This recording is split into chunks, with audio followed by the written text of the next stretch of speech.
Hey everyone, Warwick's here.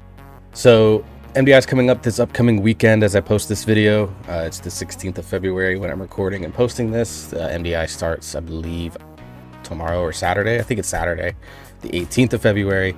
And one of the things I wanted to kind of talk about is, were you confused by the fact that there was a lot of feral druids in a lot of these time trials for these teams? Well, there's a reason for that. Number one, feral hasn't seen its kind of do shine in any sort of top end competition, whether it's the Great Push, the MDI, or Race to World First, in quite a while.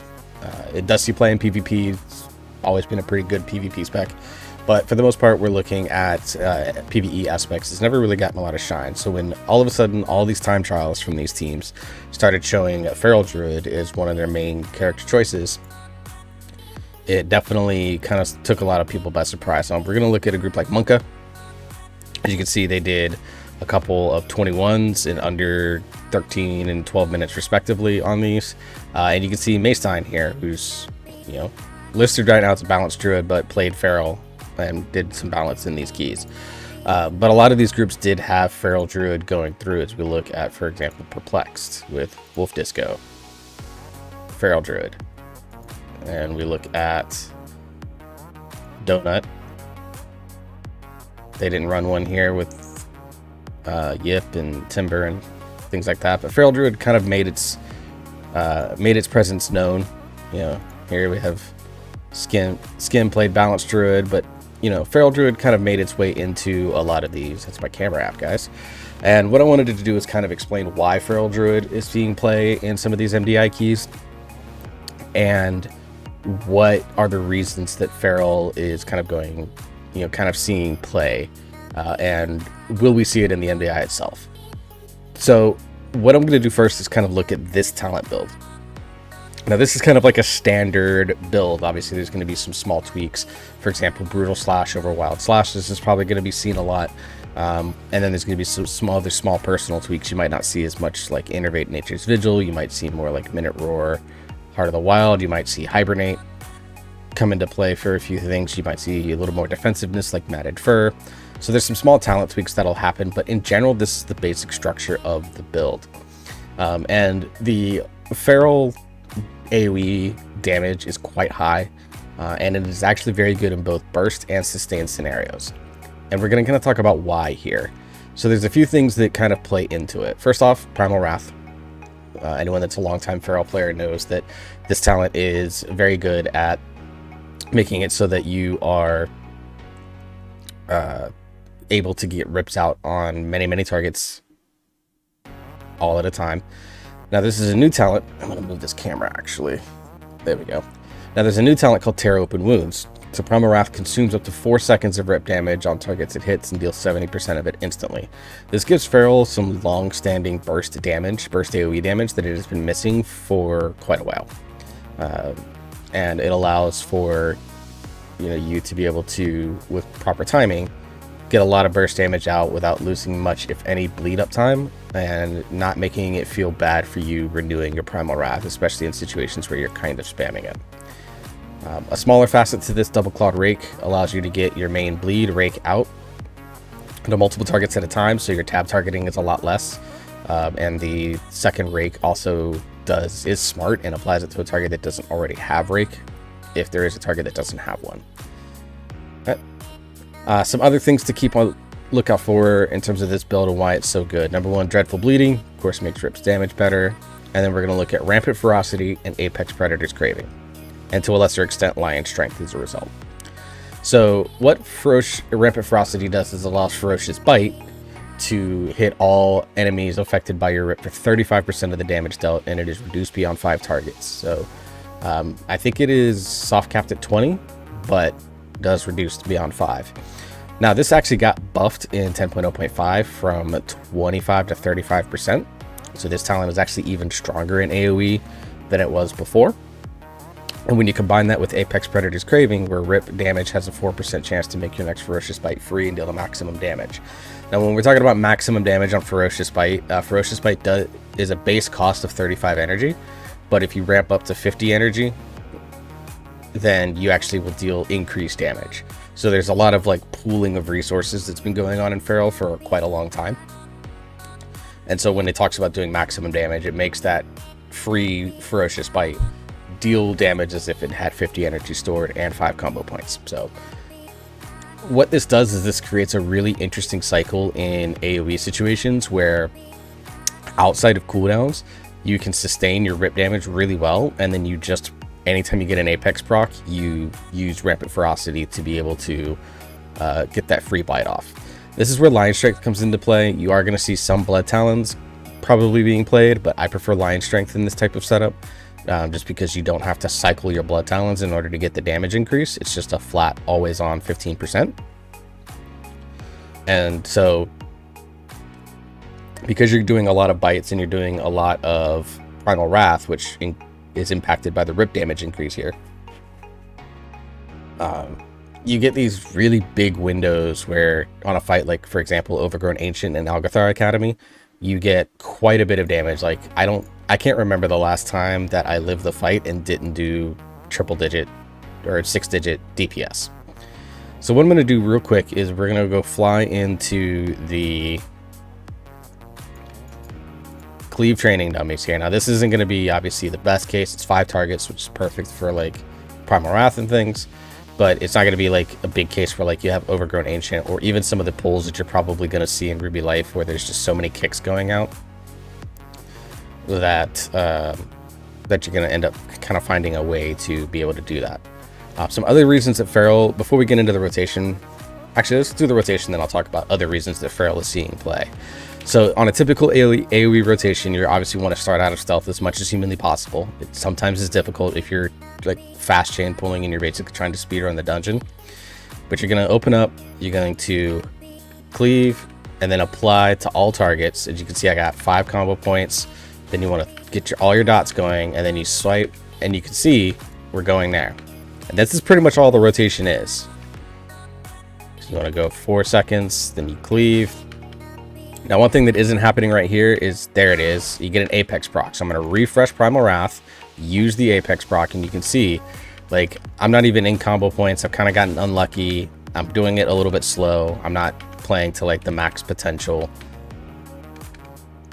And you can just see, just like the damage alone on 5 targets is pretty massive. Now you can see that meow sound right there that you just heard, that's my audio cue that I have Apex Predators.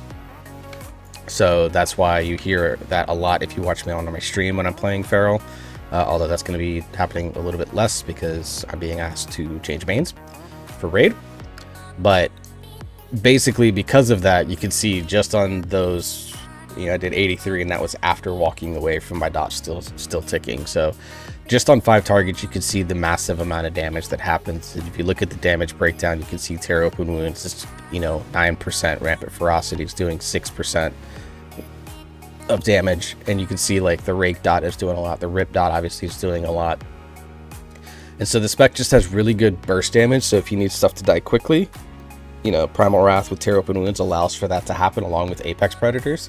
But then if pulls are going to last a while, say you're in a high fortified dungeon and things are living for a while, you have good sustained AoE as well between Thrash, multi-dotting Rake as much as possible, and then you have rip damage always ticking because you're Primal Wrathing constantly in those types of situations. So it's just really good. Some other things that also make Feral really good, Incarn, Avatar of Ashamain. This replaces Berserk, makes it the 30-second version, so again in 30-second windows, long windows of cooldown. Here inside Berserk windows, you can actually hit Ferocious Bite without having to wait for Apex procs, because you're just generating so many combo points, and you want to try to not Primal Wrath unless you have around 4 to 5 seconds left because of tear open wounds consuming that 4 seconds. So to maximize it, you want to try to consume and not lose as many dot ticks as possible in terms of number of seconds left on the dot. But because this is up, and you might see some folks take out something like Feral Frenzy to run Ashamain's Guidance to get Incarn down to around a 2-minute cooldown. They have a very powerful cooldown that lasts quite a while, so it's again a sustained damage cooldown, and on boss fights this is obviously going to work really well to go along with it.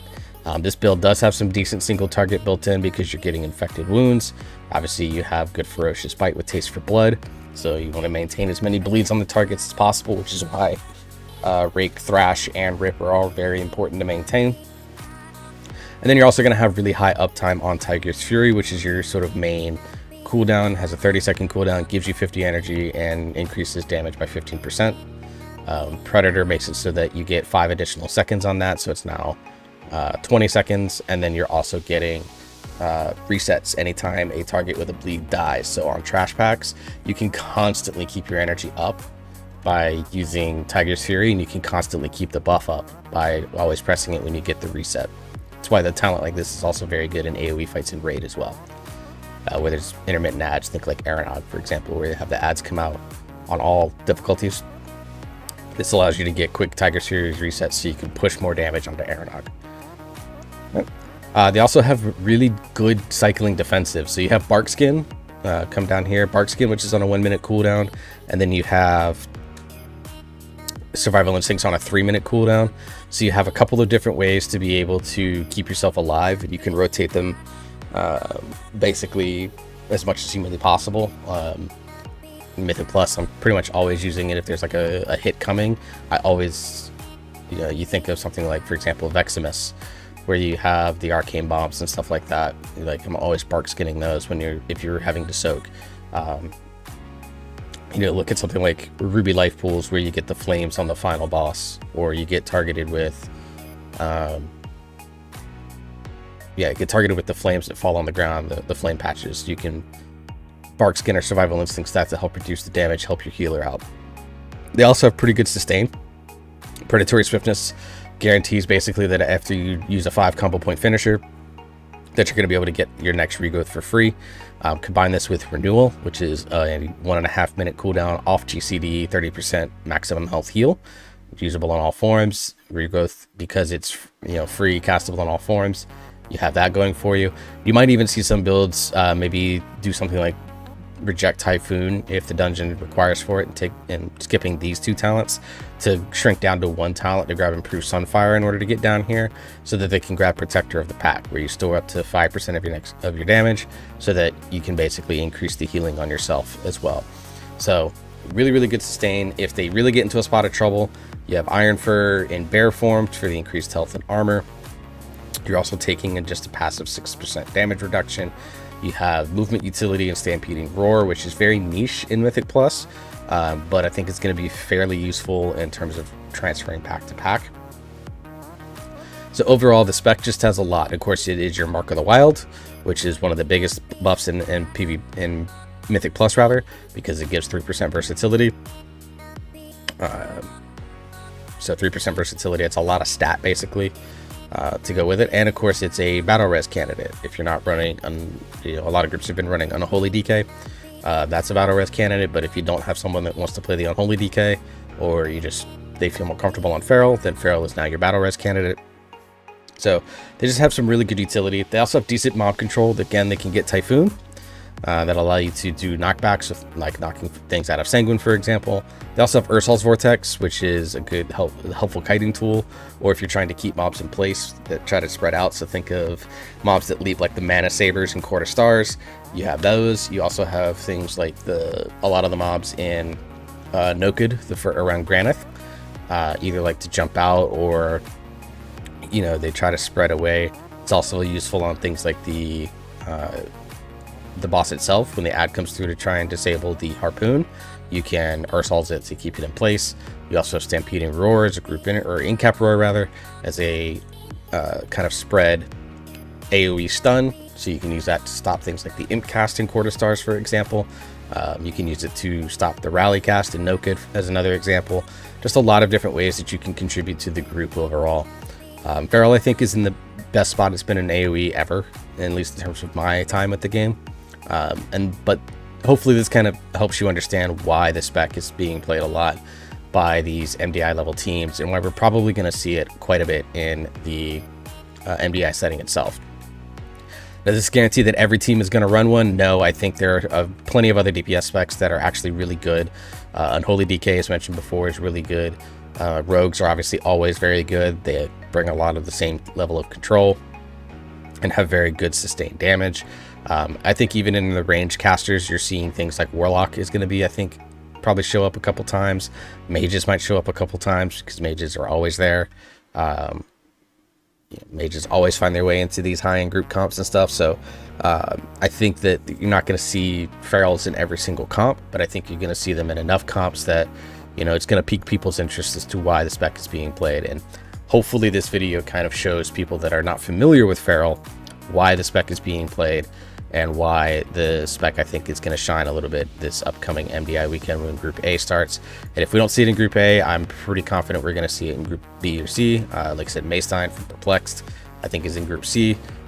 He is actually a druid DPS main, so it wouldn't shock me at all to see him play feral. He was one of the few ferals in Season 4 of BFA, or Shadowlands rather, to really push the spec. I think he was one of the only like 2 or 3 ferals that got the 0.1% title.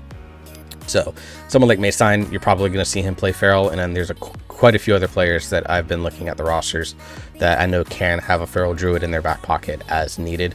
So I don't think you're going to see it widespread. It's not going to be like Prot Warrior or Preservation Evoker, which I think is going to be the dominant tank healer combo, but I think you're going to see quite a few of them played over the course of the 3 weekends for cup play.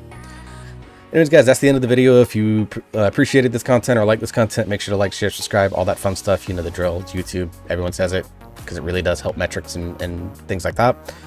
So share with your friends if you're interested. But until the next video, I hope you all stay safe. I hope you're enjoying yourself. You have fun. You keep on gaming. And I'll see you all in the next video.